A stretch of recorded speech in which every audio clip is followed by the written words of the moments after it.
Bonsoir, heureuse de vous retrouver pour édition spéciale et un nouveau débat en direct sur Al24 News. Le sommet de l'OTAN va en parler ce soir. Les chefs d'État et de gouvernement des pays membres de l'Alliance Atlantique sont réunis depuis hier et jusqu'à demain. À Madrid, le secrétaire général de l'Alliance, Jens Stoltenberg, parle d'un sommet qui constitue un tournant au regard des décisions importantes qui seront prises durant ce rendez-vous. Un sommet en effet crucial pour les pays membres qui souhaitent renforcer leur présence militaire aux portes de la Russie à travers l'adhésion de la Finlande et de la Suède. Contrer la menace russe et celle venant du flanc oriental reste prioritaire pour l'OTAN, mais pour l'Espagne qui abrite le sommet, il y a aussi le flanc sud, Madrid, qui souhaite attirer l'attention de ses partenaires en brandissant une menace venant aussi du sud. On va en savoir plus sur tous ces enjeux, les principales décisions, mais aussi leurs répercussions avec nos invités ce soir. Madame Amina Chemami, bonsoir. Vous êtes avocate spécialiste en droit international et nous tentons toujours de joindre Monsieur Hosni Abidi. Bonsoir Monsieur Abidi. Bonsoir madame. Alors vous êtes politologue directeur du Centre d'études et de recherche sur le monde arabe et méditerranéen à Genève. Alors je le disais, il s'agit d'un sommet crucial pour l'OTAN au vu de l'importance des décisions qui sont prises et qui trancheront l'avenir de l'Alliance. Parmi ces décisions, celle liée à l'adhésion de la Suède et de la Finlande à l'Alliance entravée auparavant par la Turquie. La Turquie qui hier a fini par accepter de lever son veto en signant un accord tripartite avec ces deux pays. Alors que s'est-il passé? Quel enjeu derrière ce repositionnement de la Turquie, Monsieur Abidi? La Turquie, vous savez, elle utilise la carte, bien sûr, la carte de l'adhésion, de son vote, qui est indispensable pour l'adhésion des deux nouveaux pays. Elle a des contentieux avec la Suède et la Finlande et elle a réussi à arracher des concessions de la part des deux États concernant la présence des éléments pour Ankara, qui sont des éléments dangereux, proches de PKK kurdes. Et il fallait absolument pour l'Alliance Atlantique, pour les Américains, qui ont joué en quelque sorte le go-between, le facteur, pour que la Turquie lève son veto et pour que ce sommet de Madrid soit un sommet de l'adhésion de ces deux États, de par leur importance stratégique. La Finlande, elle partage 1400 km avec la Russie, ce n'est pas rien, et c'est pourquoi il fallait acter cette adhésion aujourd'hui. Alors il faut dire qu'à travers le lancement du processus d'adhésion de la Finlande et de la Suède, l'OTAN se renforce aux portes de la Russie qui d'ailleurs a vivement réagi, Moscou qui dénonce un mouvement agressif et profondément déstabilisateur. Quelles pourraient être les conséquences, Monsieur Hosni Abidi? Les conséquences, d'abord, elles sont annoncées par le secrétaire général de l'Alliance Atlantique. On a rarement vu une révision de la doctrine qui fait la nature, qui fait l'ADN de l'Alliance Atlantique depuis 2010. On assiste pour la première fois à cette révision, à savoir qu'un allié, un partenaire stratégique devient aujourd'hui une menace, pas une menace, mais une menace directe. Ce n'est pas rien. Nous assistons vraiment à une configuration géopolitique inédite depuis la fin de la guerre froide. Quelles sont les conséquences? Évidemment, les conséquences importantes. Souvenez-vous, pendant des décennies, on parlait de ce qu'on appelle la finlandisation de l'Europe, c'est-à-dire comment peut-on rendre l'Europe, en tout cas celle qui est proche de la Russie, épouser le modèle finlandais, c'est-à-dire une certaine neutralité, ne pas constituer une menace. Aujourd'hui, c'est la Finlande qui devient plutôt atlantique, ce qui est une perte, il faut le dire, pour la Russie, mais les cartes de la Russie ne sont pas évidemment toutes maintenant sur la table. Il faut attendre pour voir quelles seraient les réactions effectives, hormis ce retournement, disons, ou cet intérêt important majeur de la Russie pour d'autres partenaires en Asie. Alors, j'aimerais avoir votre avis, Madame Amina Chemami, sur ces nouveaux repositionnements de l'OTAN sur l'échiquier international. Qu'en pensez-vous? Quelle est votre analyse? Eh bien, tout simplement, en ce qui concerne la Finlande et la Suède, nous savons très très bien que ce soit la Finlande ou la Suède ont en fait un bon fond de haine contre la Russie et contre le régime communiste. Donc voilà, c'est l'occasion un petit peu de se venger, entre parenthèses, et puis de prendre position, tout simplement. Maintenant, ce qui concerne les États-Unis exploitent en fait ce fond de haine, surtout de la part, en fait, que ce soit de la Finlande. Elle exploite cela pour ceinturer, on va dire, la Russie, pour bien exploiter ce petit... la Russie n'a pas dit son dernier mot. Il faut dire aussi que la Russie est un pays qui est nettement supérieur militairement parlant, même si la Finlande et la Suède ont de plus en plus une armée de plus en plus sophistiquée.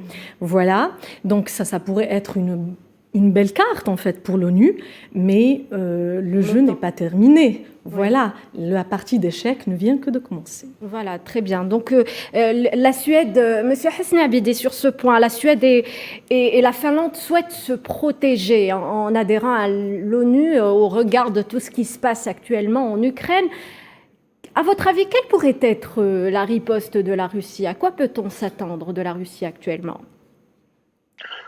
Certainement renforcer sa présence en Ukraine, donc en l'est de l'Ukraine, les zones qui sont revendiquées par la Russie. Mais au-delà, c'est difficile. Vous savez que la Russie est une puissance militaire, mais le PIB de la Russie ne dépasse pas un pays européen moyen de l'Europe du Sud. Et donc, il faut absolument un souffle long pour pouvoir continuer cet effort militaire qui est très coûteux pour l'économie russe. La Russie, elle peut évidemment aussi consolider ses liens à la fois avec un autre membre de l'Alliance Atlantique, à savoir la Turquie, avec la Chine, avec d'autres pays de l'Asie centrale, Oui. Utiliser les énergies comme elle le fait aujourd'hui, mais sur le plan militaire, c'est très difficile. Aujourd'hui, il faut être honnête, c'est grâce un petit peu à cette guerre en Ukraine, c'est grâce à cette expansion russe en quelque sorte que l'Ukraine et la Suède se sont jetées dans les bras de l'Alliance Atlantique. Oui. Il faut rappeler qu'il y avait des débats importants au sein de ces deux États contre l'adhésion à l'Alliance Atlantique. Elle ne voulait pas. Mais face un petit peu à la guerre en Ukraine, voyons un petit peu la menace s'approcher. C'est vrai que la Russie n'a pas fait grand-chose pour les rassurer. Face à la pression aussi atlantique et l'américaine, il faut dire que ces deux États étaient un petit peu entre deux pressions, la pression russe et la pression américaine et atlantique. Elles ont cédé et elles voulaient en fait acheter une police d'assurance, une garantie. Alors, la plus présente, c'est l'OTAN. Est-ce qu'on s'approche d'un affrontement direct avec cette adhésion, Monsieur Hosni Abidi, entre Aujourd'hui, les différents...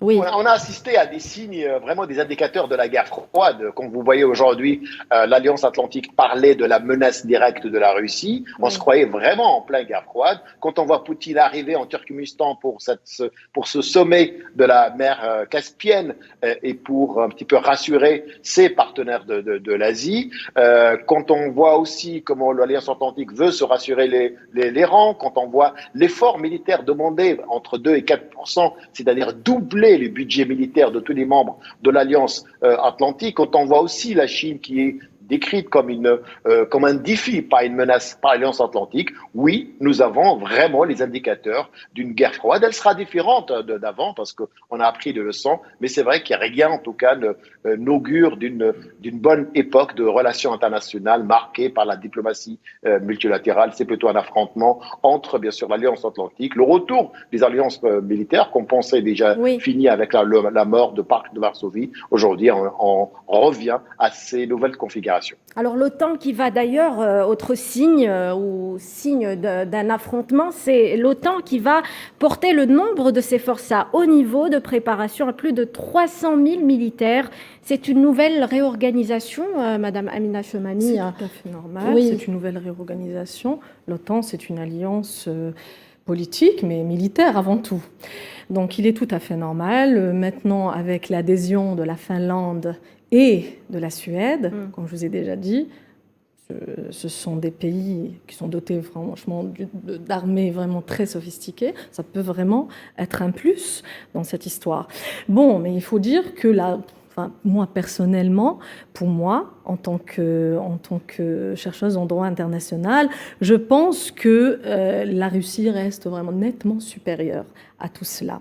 Tandis que les puissances comme les États-Unis d'Amérique ont investi un peu plus dans tout ce qui est soft power, médias, etc.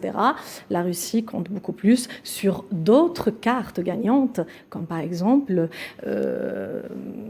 l'enrichissement, l'uranium, tout ça. Donc ce sont des points très très très importants. Oui.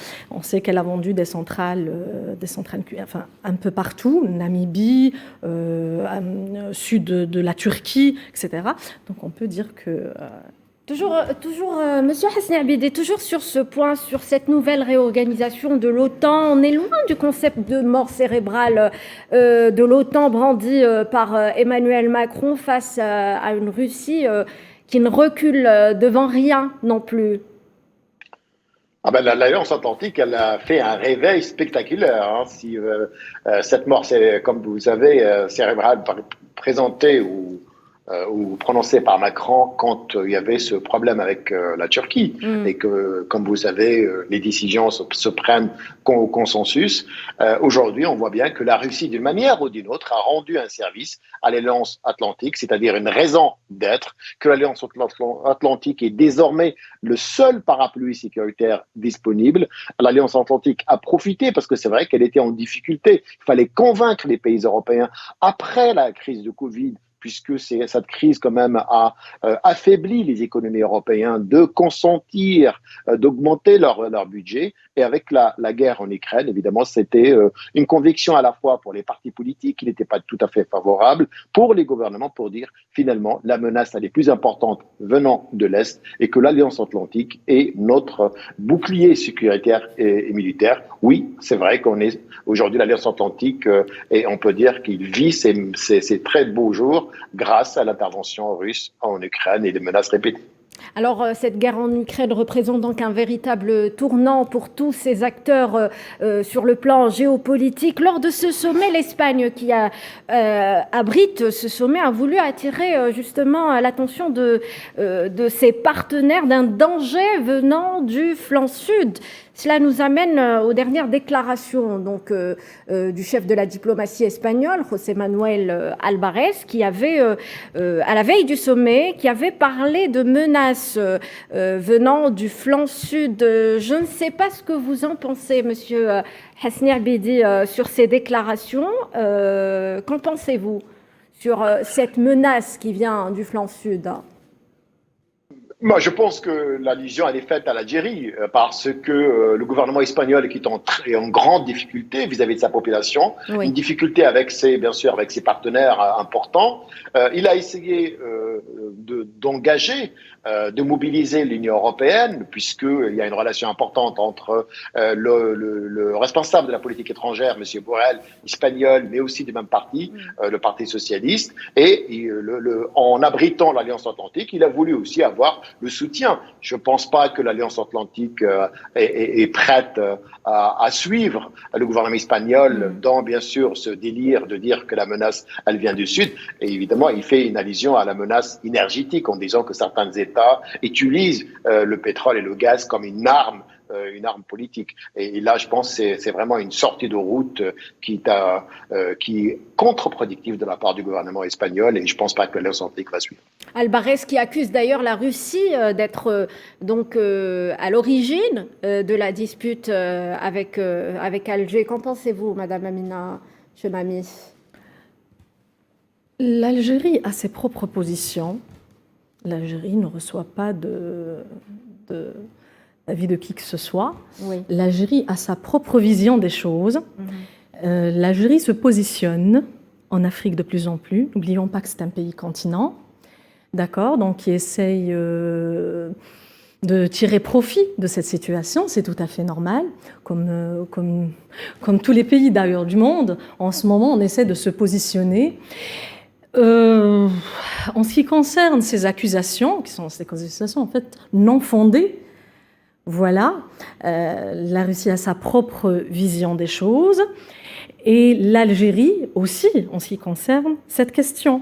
Seulement l'Algérie essaye d'avoir bien sûr un portail de plus en plus, ou plutôt ouvrir la route de plus en plus vers l'Afrique, donc un fonds géostratégique et c'est tout à fait normal. puisque ces dernières années, nous sommes intéressés à autre chose. Avant Covid, c'était la situation politique, l'instabilité politique. Ensuite, c'était le Covid et tout ça. Maintenant, on se dirige de plus en plus vers la question internationale, de plus en plus vers l'Afrique. On essaie de gagner de la profondeur sur ce sujet. Voilà. Alors j'aimerais attirer votre attention, Monsieur Hasni Abidi, sur cette affaire du massacre des migrants. Certains observateurs y voient, si vous voulez, un argument que l'Espagne a voulu donner à ses partenaires de l'OTAN pour attirer leur attention sur cette menace qui vient du flanc sud. Qu'en pensez-vous? Quelle est votre analyse sur ce sujet? Je pense que c'est surtout la Russie d'abord. La Russie, comme aujourd'hui, le gouvernement espagnol avait eu connaissance du draft du communiqué final, parce que c'est l'État hôte. Et oui. Ça, c'est important. En sachant très bien que la doctrine de l'Alliance Atlantique allait changer pour considérer la Russie comme une menace, évidemment, le gouvernement espagnol a été très flexible pour dire que la Russie a réussi à recruter d'autres États en faisant allusion à l'Algérie. Donc c'était surtout ça pour dire, profitons un petit peu de ce moment où la Russie montrait de doigts pour dire attention, la Russie a d'autres États qui sont dans son giron, ce qui est complètement faux, parce que la Russie est membre, comme vous le savez, dans ce qu'on appelle l'OPEP+, si on parle d'énergie, alors que dans l'OPEP+, il y a d'autres États, il y a l'Arabie Saoudite, il y a d'autres des exportateurs de pétrole. Pourquoi ne pas parler alors de ces États et parler plutôt de la menace sud. L'Espagne aussi voulait, en quelque sorte, la question, bien sûr, la question migratoire. Elle voulait le soutien de l'Union européenne, elle l'a eu, sans vraiment une condamnation de ce drame humain, de ce drame humanitaire aux frontières de l'Europe, mais considérer quand même que la question migratoire est une menace sécuritaire, c'est tout de même un petit peu à pas ne pas franchir, parce qu'on ne peut pas considérer les souffrances humaines comme une menace sécuritaire. Donc, pensez-vous que l'OTAN va suivre quand on voit ces déclarations de l'Espagne? Ça va être très difficile parce que les membres de l'Alliance Atlantique ont ça l'objectif aujourd'hui, c'est d'abord comment gérer cette orientation doctrinale au sein de l'Alliance Atlantique, comment aussi gérer l'adhésion de nouveaux États importants, comment peut-on aussi redoubler d'efforts pour réduire en quelque sorte cette suprématie militaire. Il faut dire que la Russie, elle est en position bien sûr de force aujourd'hui sur le plan militaire. En revanche, elle est encore épouser ou soutenir les thèses espagnoles, c'est alourdir encore le dossier de l'Alliance Atlantique et créer encore des nouvelles divergences au sein d'une alliance qui n'a pas besoin de ce dossier qui ne concerne que l'Espagnol et qui sont loin d'être perçus par tous les membres de l'Alliance Atlantique comme une menace. L'Espagne cherche des soutiens de l'Alliance Atlantique parce qu'elle est en position pas d'isolement, mais elle veut une position de renforcement parce que le gouvernement est en difficulté. Et donc, comme vous savez, quand on est en difficulté, à l'intérieur, on cherche un soutien à l'extérieur. Madame Amina Choumami, sur ce point également. Je suis tout à fait d'accord. L'Espagne, en ce moment, vit une crise interne crise interne très, très, très importante. Et donc, politiquement, c'est assez instable. Et c'est tout à fait normal qu'elle cherche une bouée, en quelque sorte, de sauvetage. Oui. Et l'OTAN représente cela. L'Europe, pour elle, c'est ça. Alors, que pense la France sur... on sait que la France a des intérêts en Afrique sur ce repositionnement de l'OTAN vers le flanc sud. Monsieur Hasni Abidi. La France, elle a entamé son propre départ, en quelque sorte. C'est un changement aussi stratégique. Oui. L'échec de l'interventionnisme français au Sahel est très important et c'est pourquoi elle est en train de chercher la parade, certes se reposition dans d'autres États, au Tchad par exemple, mais l'échec au Mali est un élément important. Il faut soit composer avec d'autres États. On comprend bien pourquoi les rapprochements, en tout cas les visites répétées de l'ancien ministre des Affaires étrangères, M. Le Drian, à Alger, parce qu'il sait très bien qu'une nouvelle approche dans cette région, la région du Sahel, qui c'est vrai qu'est importante, a besoin aussi de l'accord d'Alger ou de la coopération d'Alger. Mais la France essaye aussi, parce que vous savez, dans l'Alliance Atlantique, on fait des négociations, c'est donnant-donnant. La France essaye aussi d'avoir le soutien. Vous savez, la France aussi a des difficultés énormes sur le plan financier, sur le plan militaire, Oui. et on sait très bien, elle a fait appel à d'autres États, comme les pays du Golfe, comme l'Allemagne, pour le soutien militaire. Donc, elle a besoin de soutien de l'Alliance Atlantique dans ce nouveau repositionnement dans les pays du Sahel. Alors on voit que les membres de l'Alliance impliqués en Afrique, comme la France, l'Italie ou la Turquie, ont des objectifs clairement différents. Cela ne rend-il pas une stratégie commune au sein de l'OTAN difficile, Monsieur Hesni Abidi? Alors, vous savez, il n'y a que la Russie qui peut les unifier. Le reste, Oui. c'est pas du tout. On est loin, en tout cas, de la fête. Parce que tous les États membres, on voit bien dans le dossier important qui concerne l'Algérie, le dossier libyen, chaque État a son propre agenda. Rome est loin de partager la position de Paris. Il y a la Turquie aussi, membre de l'Alliance Atlantique, mais ne partage pas. Elle est en complète divergence avec Paris. Donc c'est pourquoi, à mon avis, il est très difficile pour une alliance militaire comme l'OTAN de s'engager dans ce dossier en voyant qu'il y a des difficultés importantes, des agendas contradictoires, des alliances aussi sur le terrain qui sont aussi divergentes. Et c'est pourquoi les membres qui sont engagés en Afrique, comme la France, comme l'Italie, bien sûr, et comme même l'Espagne. Aujourd'hui, l'Espagne, elle veut se repositionner, notamment au Maroc, cherche plutôt d'autres partenaires, d'autres alliances plutôt régionales et pas au sein d'alliances militaires. Donc clairement, la priorité stratégique de l'OTAN, c'est la priorité stratégique des États-Unis, Amina Chemnami. Oui, je dirais oui. C'est visible. Tout simplement, l'objectif premier des États-Unis, c'est la Russie, c'est de contrer la Russie, c'est de bien saturer la Russie. Donc, La Russie et la Chine. Oui, la Russie, mais aussi surveiller la Chine, c'est-à-dire avoir, la caméra aussi, et l'objectif plutôt est tourné vers la Chine. Donc c'est assez difficile, c'est très sensible en ce moment, mais c'est de cette manière que les choses avancent. Maintenant, tout est bâti sur les intérêts, ça nous le savons. La communauté internationale, tout est bâti sur les intérêts. Là où on trouve ces intérêts, on se positionne, tout simplement. Très bien. Donc sur ce point, Monsieur Hesni Abidi, l'Alliance Atlantique qui reste quand même menée par les intérêts de Washington. Oui, parce que les États-Unis participent. Le budget, finalement, de l'Alliance Atlantique, comme vous savez, l'adage, c'est lui qui paye et commande. C'est les Américains qui supportent l'effort financier, une grande partie du budget. Même si aujourd'hui les Européens sont convaincus qu'il fallait augmenter. Ils ont commencé. Un pays comme l'Allemagne, et ça c'est historique, l'Allemagne a doublé son budget, a fait une entorse à la Constitution pour se doter d'un budget conséquent.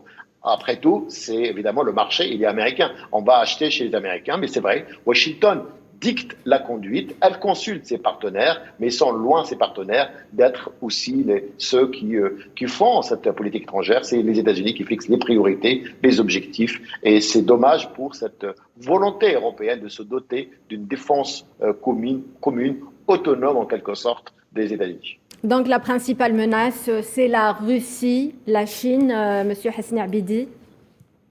Oui, la menace russe, parce que les Européens se sont réveillés avec Washington que la Chine est très en avance. On parle de la Russie, mais on oublie la Chine. La Chine, c'est une véritable concurrence. Et c'est pourquoi tout est fait aujourd'hui pour empêcher toute alliance militaire ou politique et économique. Aujourd'hui, on menace la Chine d'intervenir au Taïwan, parce qu'on sait très bien que Taïwan, c'est très sensible pour la Chine. Donc on voit bien que les Américains et les Occidentaux veulent rattraper un retard colossal en matière économique, en matière bien sûr de technologie, en matière aussi de gestion de ports, de contrôle des ports maritimes, mais aussi en budget militaire, parce que l'Europe, la force de l'Europe, c'est sa prospérité économique. Et on ne peut pas être très fort militairement et aussi prospère économique. Malheureusement aujourd'hui, la priorité après l'intervention en Ukraine, c'est les budgets militaires, mais ça va être dommageable pour les pays européens. Oui. C'est-à-dire qu'on aura une inflation, un chômage et probablement plus de crise économique et sociale. Cela donc est une conséquence directe de tout ce qui se passe actuellement, cette guerre en Ukraine, mais également l'avancée de la Chine dans plusieurs contrées du monde, Madame Amina Chomami. La Chine, c'est le titan qui vient de l'Est, donc c'est tout à fait normal que ça fasse peur aux États-Unis. Les jeux sont faits. Maintenant, les guerres se font un petit peu par procuration, et ça, on le sait. Les États-Unis bondissent sur la question de l'Ukraine et tout ça. Donc, le terrain est favorable et tout peut se programmer du jour au lendemain. Une troisième guerre mondiale pourrait voir le jour, tout simplement pour qu'il y ait un équilibre des choses. Il faut qu'il y ait l'équilibre. On a vu cela après la Deuxième Guerre mondiale.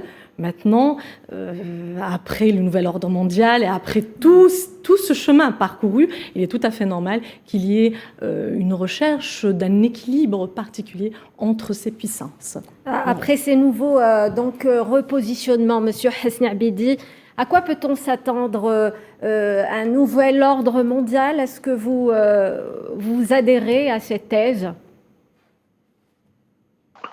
Je vois plutôt un nouveau désordre mondial, oui. Parce que vous avez des nouvelles configurations régionales très importantes.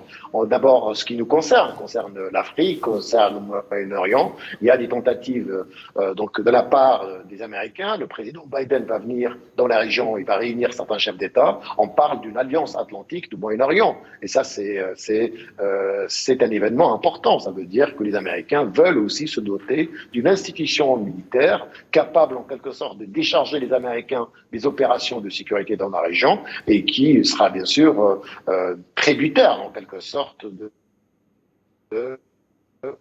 des Américains. Et les autres États auront ce parapluie sécuritaire sans cette sécurité collective offerte par les Américains. D'autres alliances régionales qui se font avec, bien sûr, on le voit bien du côté du Golfe, du côté du Moyen-Orient, oui. Du côté d'Israël aujourd'hui, qui commence à normaliser ces relations. Biden a promis d'une normalisation avec le monde arabe. Donc, c'est vrai qu'on se dirige vers régionales qui vont impacter tout le monde. Très bien. Madame Amina Chomami, sur ce point, sur ce nouveau désordre mondial dont parle Monsieur Hesni Abidi. C'est dans le chaos que naissent en fait les grandes puissances. C'est comme ça, elles renaissent. C'est un peu comme une nouvelle vie pour eux. Donc la Deuxième Guerre mondiale, le nouvel ordre mondial, ensuite une troisième guerre mondiale, et c'est tout à fait normal que dans ce chaos, il peut y avoir aussi l'émergence de certaines alliances, même encore plus fortes que jamais. C'est comme ça que le monde fonctionne. Évolue. Merci à mes deux invités de nous avoir éclairés durant cette émission. Je vous remercie de nous avoir suivis. À très bientôt sur Al 24 News.